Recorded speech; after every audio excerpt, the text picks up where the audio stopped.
નમસ્કાર, આપ જોઈ રહ્યા છો સ્પાર્ક ટુડે ન્યૂઝ. વડોદરા શહેરમાં હરણિયા સ્થિત આવેલ તળાવમાં બોટ ડૂબી જવાના કારણે નાના નાના ભૂલકાઓ અને સાથે શિક્ષકોએ જીવ ગુમાવ્યો.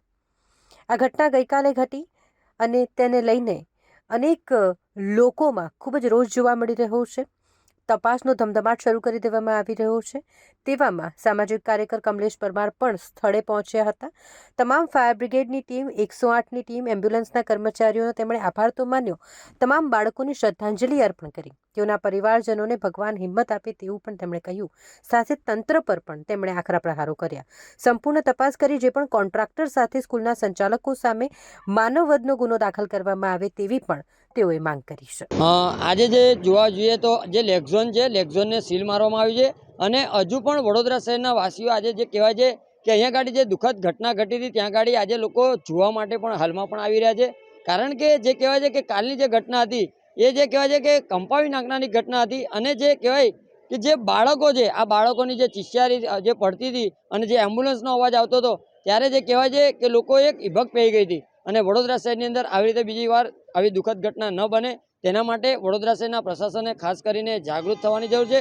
અને આજે જે કહેવાય છે કે જોવા મળ્યું કે નાની નાની માછલીઓને પકડવામાં આવે છે પરંતુ મોટા મોટા મગરોને કંઈક ને કંઈક રીતે છાવરવામાં આવે છે. એટલે આપના મીડિયાના માધ્યમથી અમારી ખાસ એક અપીલ છે કે સ્કૂલના સંચાલકોની બેદરકારી હોય, કોર્પોરેશનની બેદરકારી હોય અથવા તો લેકઝોનના માલિકની બેદરકારી હોય, આ તમામની સામે જે કહેવાય છે કે ગુનો દાખલ થવો જોઈએ, સાથે માનવવધનો ગુનો દાખલ થવો જોઈએ અને સંપૂર્ણ તટસ્થ તપાસ થવી જોઈએ. એક બાજુ જે કહેવાય છે કે માનનીય મુખ્યમંત્રી શ્રી સાથે જે કહેવાય છે કે ગૃહમંત્રી શ્રી હર્ષ સંઘવી સાહેબે જે સૂચના આપી છે વડોદરા શહેરના કલેક્ટરને કે જે 10 દિવસની અંદર જે પણ રિપોર્ટ તૈયાર કરવામાં આવે, સાથે જે કહેવાય છે કે એસઆઈટીની ટીમને પણ જે સૂચના આપી છે, એટલે ખાસ કરીને આમાં કોઈ પણ રીતે કોઈ પણ આરોપીઓને છાવરવા ના જોઈએ તેવી અમારી ખાસ વિનંતી છે. અને જે બાળકોને જે મૃત્યુ થયા છે તેઓને અમે શ્રદ્ધાંજલિ પાઠવીએ છીએ. સાથે જે કહેવાય છે કે એમના પરિવારજનોને ભગવાન શક્તિ આપે, બસ તેવી એક પ્રાર્થના કરીએ છીએ.